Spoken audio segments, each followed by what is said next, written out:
እስክንድር ነጋና ሀብታሙ አያሌው እርስ በርስ መካሰስ ጀመሩ። አንዳቸው ያንዳቸው ሚስጥሮች ማውጡ።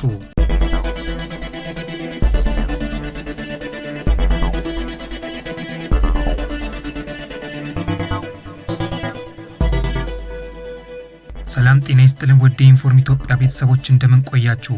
እነሆ ከታማኝና ውስጥ አዋቂ መረጃ ምንጮቻችን የሰበሰብናቸውና ለዚህ መረጃ ሰዓት የደረሱልን ወቅታዊ ጉዳዮች ይዘንላችሁ ቀርበናል።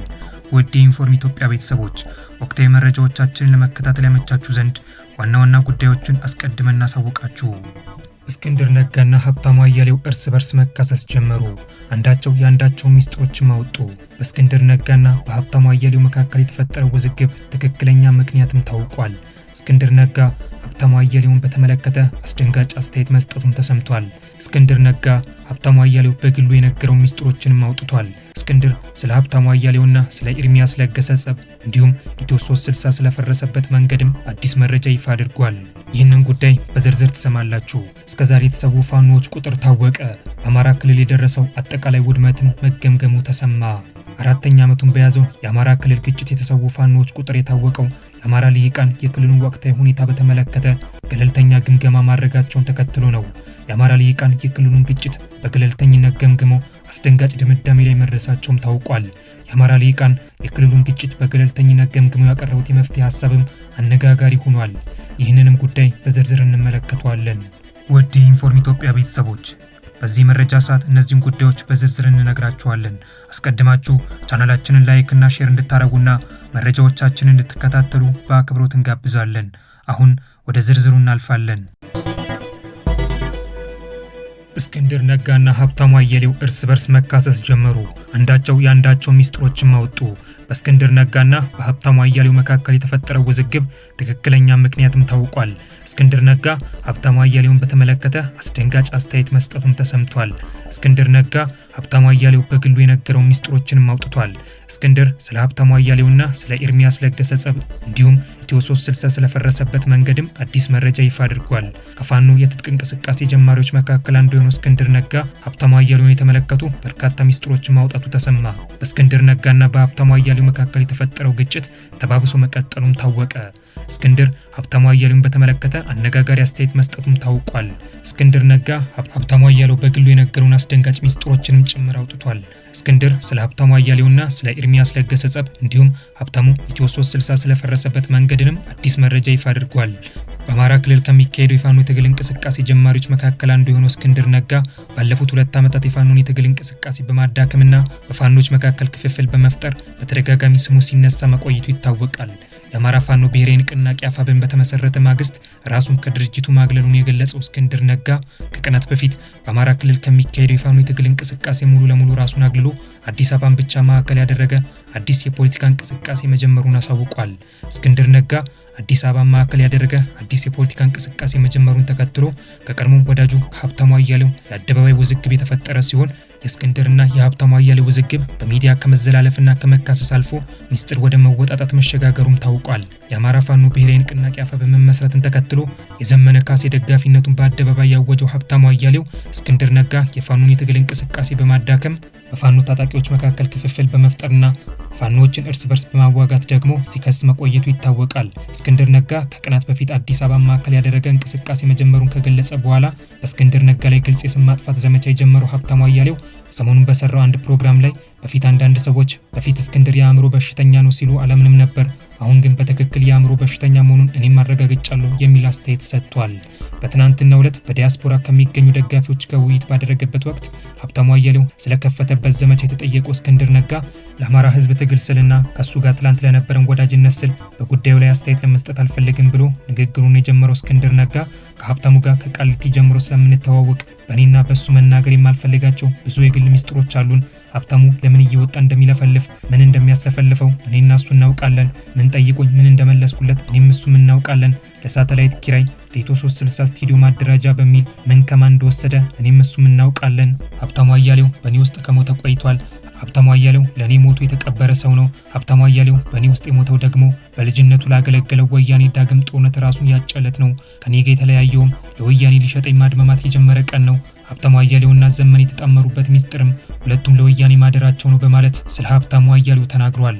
ከዲያስፖራው በተለያየ መንገድ የተሰበሰበውን $500,000 ሀብታሙ አያሌው እንዳስቀረ የገለጸው እስክንድር ነጋ በህይወቱ ከሚቆጩት ነገሮች መካከል አንዱ ኤርሚያስ ለገሰ ስለ ሀብታሙ አያሌው የነገሩን አለመስማቱ እንደሆነም ገልጿል። ኤርሚያስ ቤቱ ራት ጋብዞት ሀብታሙ አንደኛ እንጂ ሁለተኛ መሆን አይፈልግም፣ የበለጠውን ሰው ካላጠፋ እንቅልፍ አይወስደውም፣ ስለዚህ ተጠንቀቀው ብሎ መክሮኝ ነበር። በወቅቱ ሁለቱ ግጭት ውስጥ ስለነበሩ ነገሩን ከቁም ነገር አልወሰድኩም። ዛሬ ሳስበው ኤርሚያስ ትክክል ነበር የሚለው እስክንድር ነጋ ኤርሚያስን በግፍ ያባረረው በኋላም ኢትዮ 360 ያፈረሰው ሀብታሙ አያሌው እንደሆነ ገልጿል። እስከዛሬ የተሰዉ ፋኖች ቁጥር ታወቀ። በአማራ ክልል የደረሰው አጠቃላይ ውድመት መገምገሙ ተሰማ። አራተኛ ዓመቱን በያዘው የአማራ ክልል ግጭት የተሰዉ ፋኖች ቁጥር የታወቀው የአማራ ልሂቃን የክልሉን ወቅታዊ ሁኔታን በተመለከተ ገለልተኛ ግምገማ ማድረጋቸውን ተከትሎ ነው። የአማራ ልሂቃን የክልሉን ግጭት በገለልተኝነት ገምግመው አስደንጋጭ ድምዳሜ ላይ መድረሳቸውም ታውቋል። የአማራ ልሂቃን የክልሉን ግጭት በገለልተኝነት ገምግመው ያቀረቡት የመፍትሄ ሐሳብም አነጋጋሪ ሆኗል። የአማራ ልሂቃን በአማራ ክልል የሚካሄደው ደም አፋሳሽ ግጭት በተመለከተ ገለልተኛ የሆነ ግምገማ ማድረጋቸው ተሰማ። የአማራ ልሂቃን የክልሉን ደም አፋሳሽ ግጭት በገለልተኝነት ገምግመው አስደንጋጭ ድምዳሜ ላይ መድረሳቸውም ታውቋል። የአማራ ልሂቃን የክልሉን ደም አፋሳሽ ግጭት በገለልተኝነት ገምግመው ያቀረቡት የመፍትሄ ሐሳብም አነጋጋሪ ሆኗል። በተለያዩ የአማራ ክልል አካባቢዎች በፌዴራል መንግስትና በፋኖ ታጣቂዎች መካከል የሚካሄደው ግጭት ተባብሶ መቀጠሉ ተከትሎ ከተለያዩ የከፍተኛ ትምህርት ተቋማት የተውጣጡ ከ50 በላይ የአማራ ክልል ተወላጅ የሆኑ ልሂቃን የክልሉ ግጭት በዘላቂነት የሚፈታበት መንገድ ላይ ለመምከር በሚስጥር መሰባሰባቸው ተሰማ። የክልሉ ግጭት ከዚህ በላይ መቀጠል የለበትም በሚል የጋራ አቋም የተሰባሰቡት እነዚህ ልሂቃን የክልሉን ወቅታዊ ሁኔታ ብቻ ሳይሆን ባለፉት 3 ዓመታት በክልሉ የተካሄደው ግጭት በክልሉ ህዝብ ላይ ያደረሰውን ኪሳራ፣ በክልሉ የሚካሄደው ግጭት የሚገኝበትን ደረጃን፣ የመንግስትን ግጭቱን የመቆጣጠር አቅምን፣ የፋኖን ወቅታዊ ቁመናና በግጭቱ እጃቸውን ያስገቡ ኃይሎችን ፍላጎት መገምገማቸው ታውቋል። ከቀናት በፊት በአዲስ አበባ የተሰባሰቡት እነዚህ ልሂቃን ክልሉ አደጋ ውስጥ መግባቱን አመልክተዋል። በተለይም በሰሜን ወሎ፣ በደቡብ ጎንደርና በሰሜን ጎጃም አካባቢዎች የሚካሄደው ግጭት አሳሳቢ ደረጃ ላይ መድረሱን ልሂቃኑ በሚስጥራዊ ስብሰባቸው ላይ አንስተዋል። ባለፉት 3 ሳምንታት ብቻ በሰሜን ወሎ፣ በሰሜን ጎጃምና በደቡብ ጎንደር በተካሄዱ ግጭቶች ከ700 በላይ ወጣቶች መገደላቸውም ተገልጿል። ባለፉት 3 ወራት ብቻ በክልሉ በሚገኙ ከተሞች በተደረጉ ግጭቶች ከ1 ቢሊዮን ብር በላይ የሚገመት ቁሳዊ ኪሳራ መድረሱም በውይይቱ ላይ ተነስቷል። ባለፉት 3 ዓመታት በክልሉ በተካሄደው ግጭት ዙሪያ መጠነኛ የዳሰሳ ጥናት ያደረጉ አንድ ተሳታፊ ባለፉት 3 ዓመታት በክልሉ በተካሄደው ግጭት በትንሹ ከ200,000 በላይ የክልሉ ወጣቶች መቅጠፉን፣ ግጭቱ በክልሉ ላይ ከ20 ቢሊዮን ብር በላይ ኪሳራ ማድረሱን፣ በአጠቃላይ የ3 ዓመቱ ግጭት የክልሉን እድገትም 50 ዓመት ወደ ኋላ መመለሱን አመልክተዋል። ከቀናት በፊት በተደረገው የግምገማ መድረክ ባለፉት 3 ዓመታት በአማራ ክልል ሲካሄድ የቆየው ግጭት ክልሉን ከማውደም ውጪ ምንም ተጨባጭ ውጤት አላመጣም የሚል ሐሳብ በተደጋጋሚ ተነስቷል። በአማራ ክልል የሚካሄደው ግጭት መጀመር ያልነበረበት ነው። በአማራ ህዝብ ላይ የተፈጸሙ በደሎች ብዙ ናቸው። የአማራ ህዝብ ጥያቄ ምላሽ አላገኘም። ነገር ግን የፋኖ ትግል ችግሩን ከማወሳሰብ ውጪ ምንም መፍትሄ ማምጣት አልቻለም። የፋኖን የትግል እንቅስቃሴ ውጤት ማምጣት ያቃተው ትግሉ በተሳሳተ ትርክት የተጀመረ እንዲሁም በእውቀት ሳይሆን በማህበራዊ ሚዲያ አንቀሳቃሾች የሚመራ በመሆኑ ነው የሚል ሐሳብ በተደጋጋሚ ተራምዷል። ይህንን ሐሳብ ያነሱ የግምገማው ተሳታፊ በአማራ ክልል የሚካሄደው ግጭት በሂደት ወደ ህዝብ ለህዝብ ግጭት ሊያድግ ይችላል፣ የክልሉ ግጭት ወደ የአማራና የኦሮሞ ህዝብ ግጭት ሊለወጥ ይችላል የሚል ስጋት እንዳላቸው አንስተዋል። በአማራ ክልል የሚካሄደውን ግጭት ለመፍታት ከፌዴራሉና ከክልሉ መንግስት በተጨማሪ ከኦሮሚያ ልሂቃን ጋር ንግግር መጀመር አለብን የሚል የመፍትሄ ሐሳብ ያቀረቡ እነኚህ ተሳታፊ ተወደደም ተጠላም የአማራ የኦሮሞ ህዝብ መቀራረብ አለባቸው፣ አንዱን ማጥፋት አይችልም፣ ስለዚህ ሁለቱን ህዝቦች ከማቀራረብ ውጪ ምንም መፍትሄ የለም ሲሉ ተደምጠዋል። የኦሮሞን ህዝብና የኦሮሞ ብሔርተኞችን በተመለከተ የትርክት ለውጥ ማድረግ አለብን ያሉ ሌላ የግምገማው ተሳታፊ የኦሮሞ ብሔርተኞች እንቅስቃሴ ለአማራ ህዝብ በትክክል ስጋት ነው ወይ? የኦሮሞ ብሔርተኞች የአማራን ህዝብ እናጠፋለን ብለው በተጨባጭ ያደረጉት እንቅስቃሴና በሰነድ ያቀረቡት ማስረጃ አለው የሚል ጥያቄም አቅርበዋል። በአማራ ክልል የሚካሄደው ግጭት ለማስቆም የአማራን ህዝብ ከመከራ ለመታደግ ነገሮችን ረጋ ብለን ማየት አለብን። በእኔ እምነት ዛሬ ላይ የአማራን ህዝብ የማጥፋት ፍላጎት ያለው ኃይል የለም። ፍላጎት ቢኖረውም ሊያጠፋ የሚችል ኃይል የለም። ስልጣን የያዘው የኦሮሞ ልሂቃን ኢትዮጵያን በራሱ ፍላጎት እየገነባ ነው፣ ራሱን በኢኮኖሚ እያጠናከረ ነው። ስለዚህ ትርክታችንን አስተካክለን የአማራን ህዝብ ጥቅም ባስከበረ መልኩ ተደራድረን ስልጣን ከያዘው የኦሮሞ ልሂቃን ጋር ከመስማማት ውጪ ምንም አማራጭ የለንም ሲሉ ተደምጠዋል።